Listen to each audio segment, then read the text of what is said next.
बाल्यकालदेखि नै ज्ञान, माया र मार्गदर्शन प्रदान गरी नकारात्मक सोचबाट टाढा राखी सही बाटोमा हिँड्न प्रेरित गर्नुहुन्छ। हाम्रा हर दुःख सुखमा साथ दिएर हामीलाई जीवनभर खुसी र सुखी बनाउने पनि जिम्मा लिनुहुन्छ। यस्ता महान अभिभावक जसले कोसी गरेर आफूलाई पाल्ने निर्विचार गर्ने दुःख सुखमा साथ पाउने आशा राखी हुर्काउनु भयो, त्यही व्यक्तिलाई सन्तानले ख्याल वास्ता गर्ने क्रममा केही बाधा देखा पर्दछ र छोराछोरीहरू आफ्ना बाबा आमासँग बिछोडिन बाध्य हुन्छन्। बाबा आमा हामी सानो हुँदा भगवान हुन्छन्, तर बुढेसकालमा तिनै भगवानलाई बोझ मान्ने परिस्थिति पनि आउन सक्छ। यस्तै विषयमा आधारित भएर लेखिएको एउटा एकाङ्की नाटक प्रस्तुत गर्न गइरहेका छौँ, जसको शीर्षक रहेको छ समयसँगै हुर्किएको पीडा।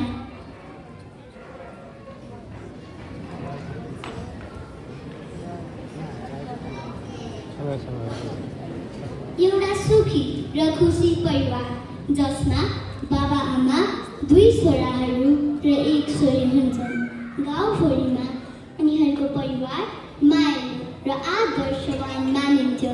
अरूले देख्दा आफ्नै व्यापार व्यवसाय रहेको, घर जग्गा जमिन प्रशस्त भएको र शिक्षित पनि देखाउँथे। बिस्तारै छोराछोरी हुर्कदै गए, पढाइ पनि पुरा हुँदै गयो। परिवारमा जेठो छोरीको पढाइको कुरा हुन थाल्यो। बाबु छोरा, तिम्रो यो तहको पढाइ सकियो, अब कहाँ पढ्ने, के गर्ने विचार छ? कलेज बुझ्नुपर्छ है अब। बाबा, मैले पनि सोचे, तर पढ्नका लागि विदेश जाउँ कि भन्ने विचारमा हुँ। मेरा सबै साथीहरू पनि विदेश जाने सोचमा छन्, के गर्ने होला? बाबु, के कुरा गरेको यस्तो? के भनेको बाबु? किन विदेशको कुरा आयो फेरि?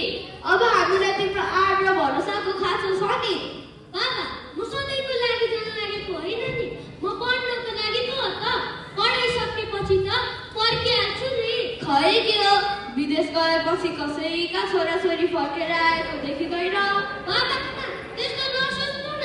यहाँ त जति दुःख गरेर पढे भने जस्तो काम पाइँदैन।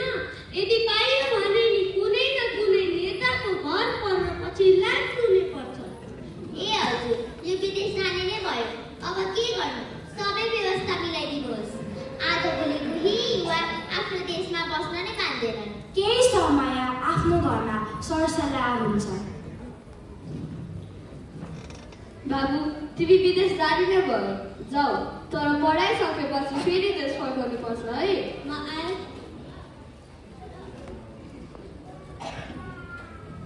छोरा फुलमाला र खाता लगाएर बिदाई हुन्छ।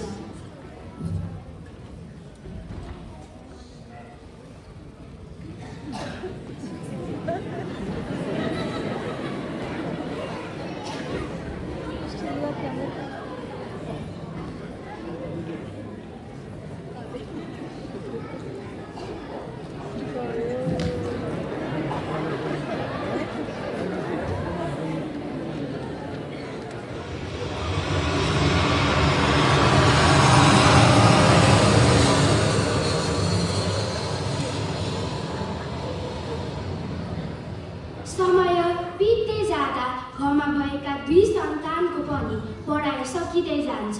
बाबु नानी, दाइ पनि विदेश गइहाल्यो, छोरीको पनि बिहेको कुरा आएको छ। छोरी राम्रो घर परिवारबाट बिहेको कुरा आएको छ। के तिमी राजी छौ त? अब बिहेको तयारी गर्नुपर्छ।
पढाइ घरमा भएपछि बाबाआमाको मनमा बिस्तारै चिन्ता बढ्न थाल्छ।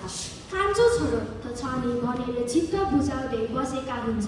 केही समयपछि कान्छो छोरो बाबाआमा भएको ठाउँमा आउँछ र कुरा गर्न थाल्छ। ए बाबु, तिमी आयौ? आऊ बस। के छ तिम्रो खबर? के भन्न आयौ? बुबा, म चाहिँ एउटा कुराको सल्लाह गर्न आएको। के कुरा बाबु, भन न। बुबा, दाइ पनि पढ्नको लागि बाहिर जानुभयो।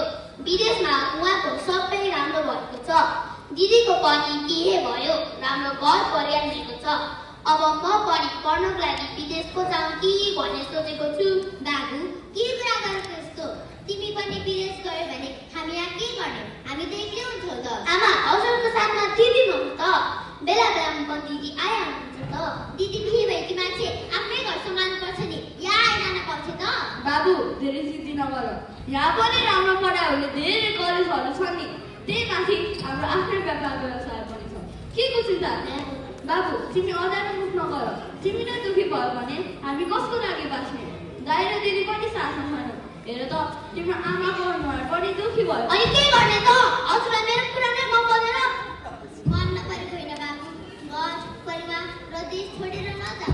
हामी बुढाबुढी भएका छौँ, हामी एक्लै हुन्छौँ। हाम्रो ख्याल वास्ता गर्ने कोही पनि हुँदैन भनेर पो हो त। के म सधैँ यहीँ बस्छु? दादाहरू विदेशमा कमाउने रमाउने र म चाहिँ हजुरहरूमा बस्नुपर्ने? आफ्ना सबै साथीहरू विदेश जान तयार छ। म त जान्ने हो। हुन्छ बाबु, तिमीलाई जे राम्रो लाग्छ त्यही गर। अब तिमीले हामीले भनेको कुरा नै मान्ने भएन। हुन्छ बाबामा, म पढाइ सक्नुपर्छ। देश फर्किन्छु र आफ्नो व्यापार व्यवसाय सम्हाल्छु नि। घनश्यामले जेठो छोरासँग सल्लाह गरेर कान्छो छोरोलाई विदेशी भूमिमा पठाउने हिम्मत गर्दछ। बाबाआमा मनगढीको गरी आँसु बनाएर कान्छो छोरोलाई विदा गर्न बाध्य हुन्छ।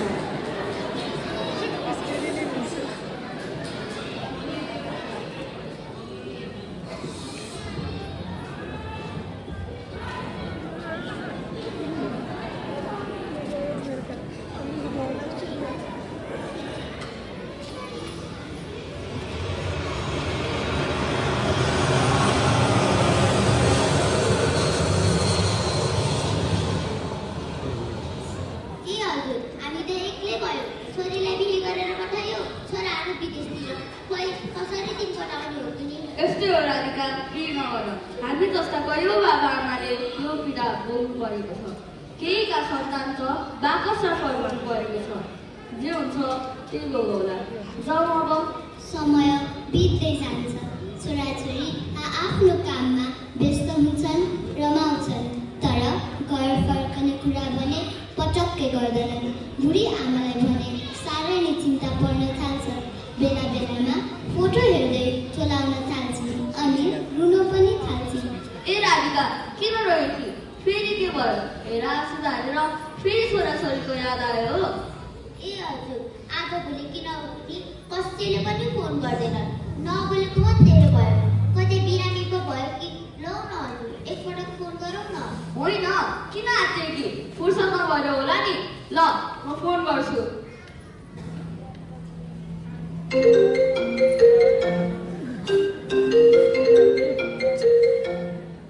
हेलो बाबु कान्छा। हेलो बुबा, लौ गरे। सधैँ छौ? अत्तो भएन त किन? बुबा, म यहाँ ठिक छु। हजुर ठिक हुनुहुन्छ? म अहिले व्यस्त छु, पछि कुरा गर्नु है। ला, फोनै काट्यो। ठुलोलाई गर्नु पर्यो।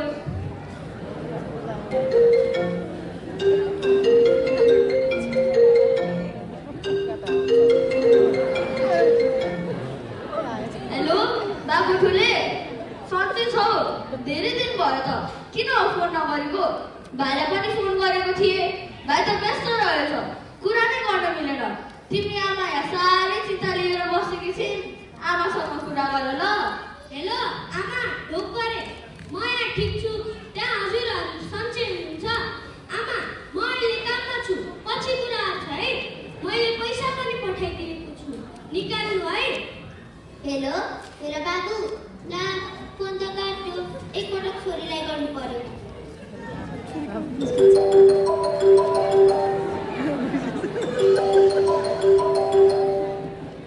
हेलो हेलो छोरी, के छ तिम्रो खबर? तिमीले त हामीलाई माया मार्यौ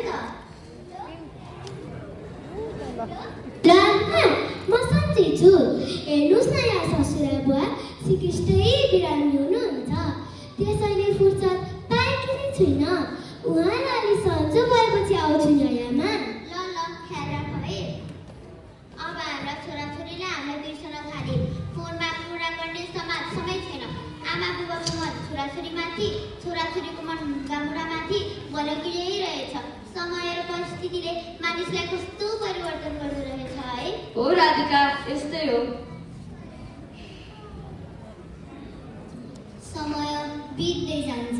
राधिका बेला बेलामा छोराछोरीको मायाको चिन्ताले चलाउन थाल्छिन्। दिनदिनै राधिका चिन्ताको आगोमा उम्लिँदै जान थाल्छिन्। फोनको घन्टीको आवाजको बाटो र छोराछोरीहरूको आगमनको बाटो कुर्दा कुर्दै राधिका र घनश्यामको दिन बित्न थाल्यो। खाना नखाने, निद्रा नपर्ने, चिन्ता धेरै गर्ने जस्ता समस्याले दिनदिनै राधिका गर्दै जान थालिन्। अनि अचानक राधिका बेहोस भए। राधिका, राधिका, के भयो तिमीलाई? आँखा खोल। हेलो हेलो डाक्टर साहब, मेरो श्रीमती बेहोस भइन्, छिटो आइपुग्नुहोस् न।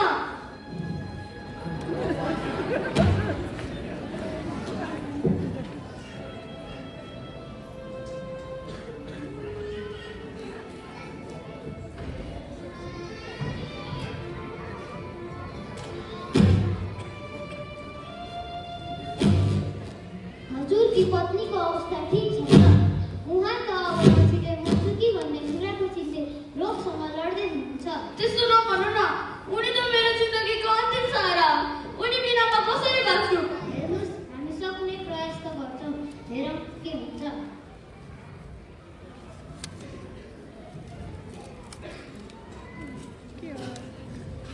अहिलेलाई उहाँ औषधि लेखिदिन्छु, ल्याएर समयमा खाइदिनु होला।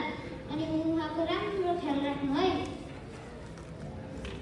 डाक्टरको कुरा सुनेर घनश्याम गहिरो सोचमा डुब्छन्।